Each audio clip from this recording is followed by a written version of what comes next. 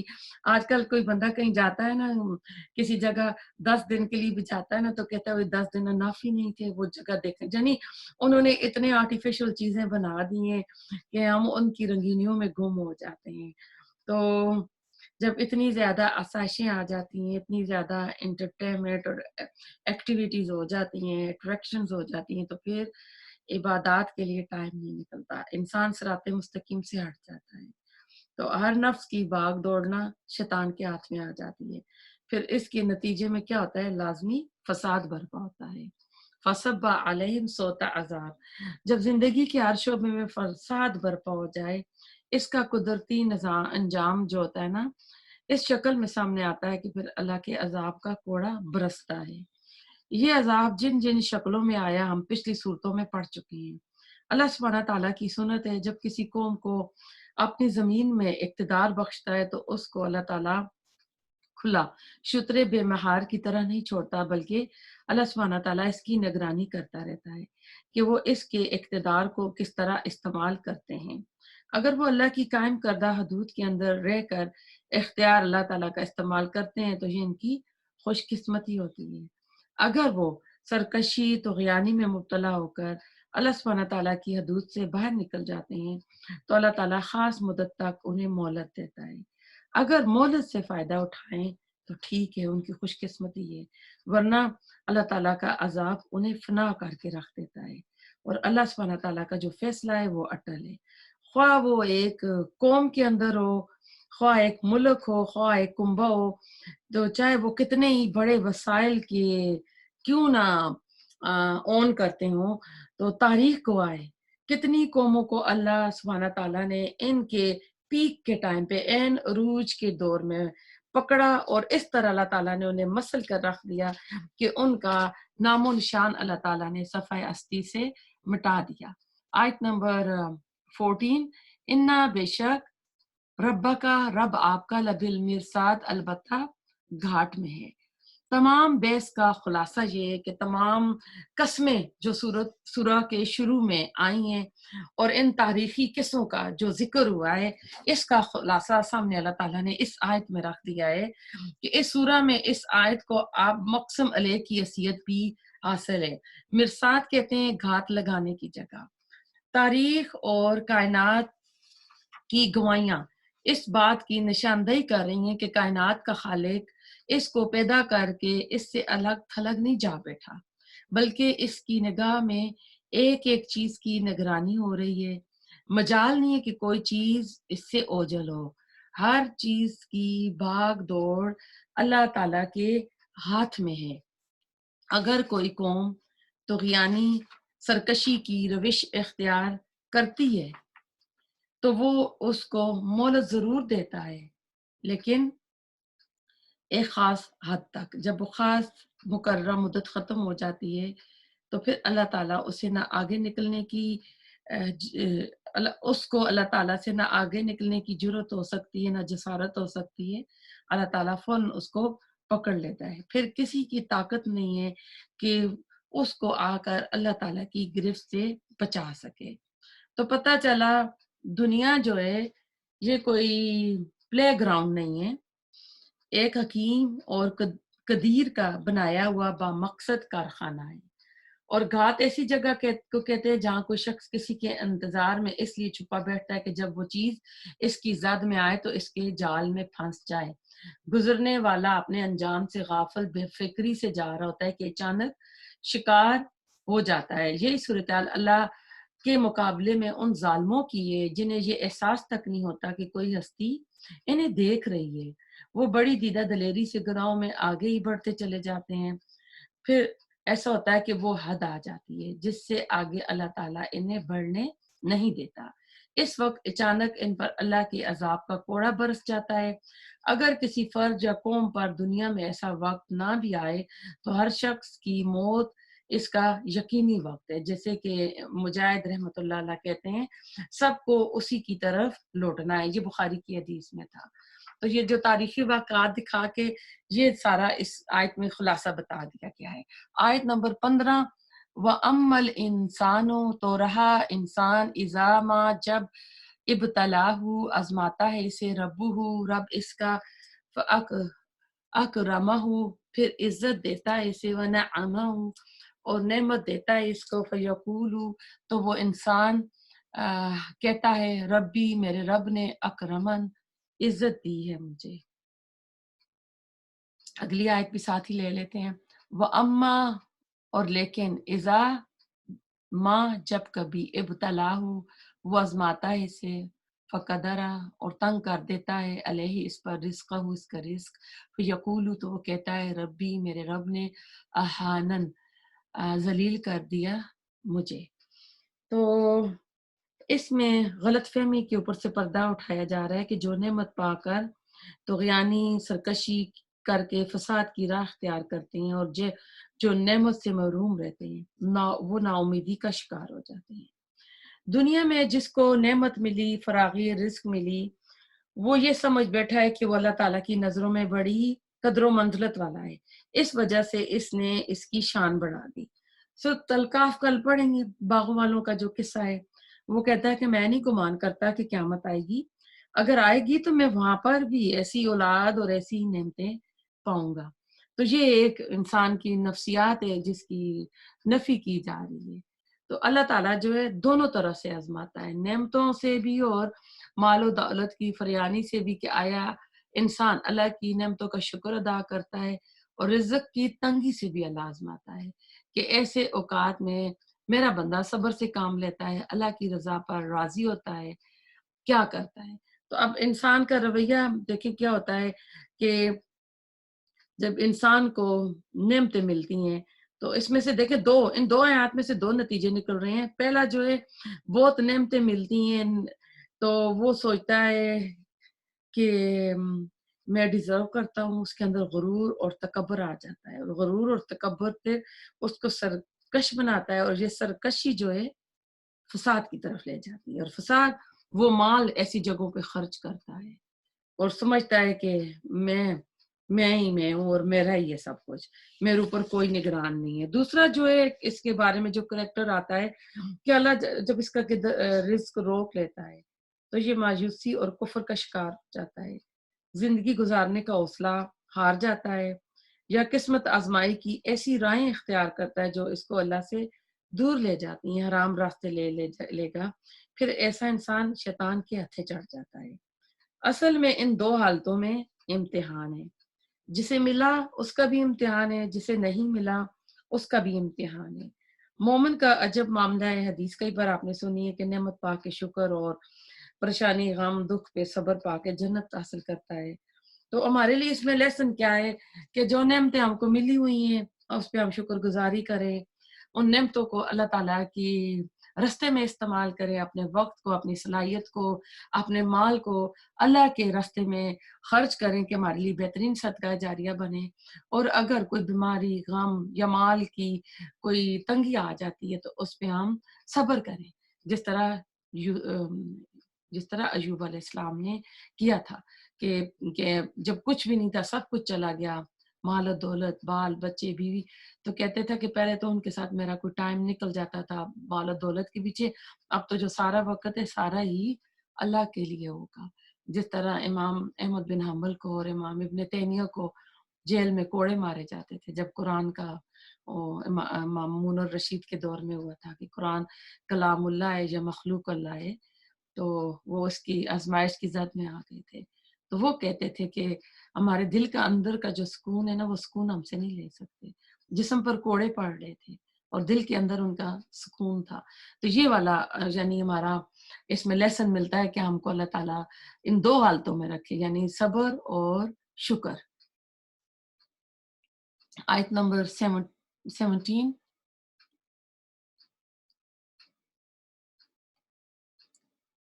کلا ہرگز نہیں، بلکہ لا تکرمونا نہیں تم عزت دیتے الیتیم یتیم کو، ولا اور نہیں تحادونا تم آپس میں ترغیب دیتے علی طعام کھانا کھلانے پر، المسکین مسکین کو، وتأکلون اور تم کھاتے ہو التراث میراث کو، اکلا لما کھا جانا سمیٹ کر، وتحبون اور تم محبت کرتے ہو رکھتے ہو المال مال سے، حباً محبت، جمع بہت زیادہ۔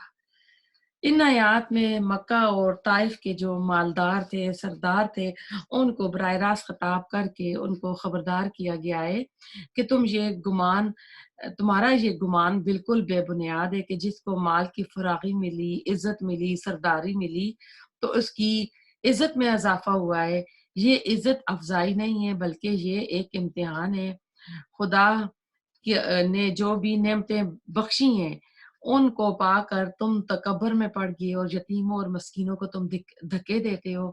ان کی خدمت، یعنی ان کے لیے اس میں آیا ہے نا ولا تکرمون کے لفظ آئے ہیں، اکرام کا لفظ آیا ہے۔ اللہ نے یہاں یہ نہیں کہا کہ تم ان کو نا کھانا نہیں دیتے ہو، یعنی تم ان کو عزت نہیں دیتے ہو، ان کی خاطر تواضع نہیں کرتے ہو، تم خدا کے فضل کا الٹا مفہوم لے رہے ہو، تم رب اللہ تعالیٰ کے شکر گزار بندے بنو۔ اب عرب کی سوسائٹی میں یتیموں کا مقام کیا تھا؟ اللہ تعالیٰ نے ان کے لیے اکرم کا لفظ استعمال کیا ہے، مددگار کا نہیں کیا کہ اے مالدارو تم ان کی مدد کرو، یا اے مالدارو تم ان کو ان کے گھروں میں راشن پانی ڈالو۔ اس سے پتہ چلتا ہے اس سوسائٹی میں ایسے لوگوں کی عزت بالکل نہیں تھی، اور بدقسمتی سے آج بھی نہیں ہے۔ انہیں عزت کا مقام دینا چاہیے۔ اللہ تعالیٰ قرآن میں یہ حکم دے رہا ہے۔ یتیم جو ہوتا ہے مصرف معاشرے میں دھکے کھاتے پھرتا ہے، تو اللہ نہیں چاہتا کہ یتیم کا حال یہ ہو۔ اللہ تعالیٰ کہتے ہیں کہ ان کو احترام کی نگاہ سے دیکھو، تحادون ایک دوسرے کو کاموں پر ابھارنا۔ جس معاشرے میں دولت عزت و جاہ ہو وہاں پر غریبوں اور یتیموں پر خرچ نہیں ہوتا، سب اپنی اپنی تجوریاں بھرتے ہیں اور سب اپنی اپنی شان و شوکت پر خرچ کرتے ہیں۔ اس لیے نہ تو وہ خود دیتے ہیں اور نہ ہی دوسروں کو ترغیب دیتے ہیں، کیونکہ اگر ایک دے رہا ہے تو انہیں پتہ ہے میرے بھی تجوری سے مال نکلے گا اور مال کم ہوگا۔ وَتَأْكُلُونَ التُّرَاثَ أَكْلًا لَمًّا تم وراثت کھا جاتے ہو۔ اس آیت سے بھی عرب معاشرے میں زور آور کا جو کردار ہے اس کا پتہ چلتا ہے کہ کمزور وارثوں کے جو حق تھے ان کو کس طرح یہ روکتے تھے، ان کی جائیداد پر خود قابض ہو جاتے تھے، بیٹیوں کو تو حصہ بالکل نہیں دیتے تھے یا بیٹا حصہ لے لیتا تھا۔ تو ان آیات میں آپ دیکھیں کہ عزت اور ذلت کا اصل معیار پیسہ اور مال دولت نہیں ہے بلکہ اس کا اعلیٰ اخلاق اور بلند کردار ہے۔ لیکن ان کا حال کیا تھا؟ مال و دولت کو اپنا ہی معبود سمجھ بیٹھے تھے اور اسی پر مر بٹتے تھے۔ یتیموں بیواؤں کی عزت کرنا تو دور کی بات، ان کے پاس اگر کوئی چیز موجود ہو تو اسے بھی ان غریبوں یتیموں سے وہ بھی ہتھیا لیتے تھے، یعنی غنڈہ گردی دادا گیری کرتے تھے۔ یعنی تمہاری پیسے سے محبت اور بخل کا یہ حال ہے کہ کسی مسکین کی تم کوئی حاجت پوری نہیں کرتے ہو، دینا تو دور کی بات، کھانا کھلانا تو دور کی بات، تم دوسروں کو بھی اس کی ترغیب نہیں دیتے ہو۔ پھر میت کی وراثت سے بیوہ کو، لڑکیوں کو، بچوں کو محروم کر دیتے تھے۔ جس کا زور چلتا تھا وہ ساری میراث پوری ہڑپ کر لیتا تھا۔ تو یعنی تمہیں صرف پیسہ ہی چاہیے اور اس کے اصول کے لیے تم ہر جائز اور ناجائز ذریعہ اختیار کر رہے ہو۔ تو تمہارے جو کام ہے نا، لچھن ہے، اللہ کے نزدیک جو ہے نا ان کی کچھ عزت نہیں ہے۔ آیت نمبر تحبون المال حبا جما، نا یہ سارا کچھ مال کی محبت سے ہو رہا تھا۔ دولت کی محبت اس قدر غالب آ چکی تھی کہ انسانیت، شرافت، عدل اور رحم کے جتنے اقدار ہیں وہ سب اس کے نیچے دب کر دم توڑ چکے تھے۔ آیت نمبر 21، کلا ہرگز نہیں، اذا جب دکتی ریزہ ریزہ کر دی جائے گی، الارض زمین، دکن دکا خوب ریزہ ریزہ کرنا، وجا اور آئے گا ربو کا رب آپ کا، والملکو اور فرشتے، صفن صفا صف در صف، وجیع اور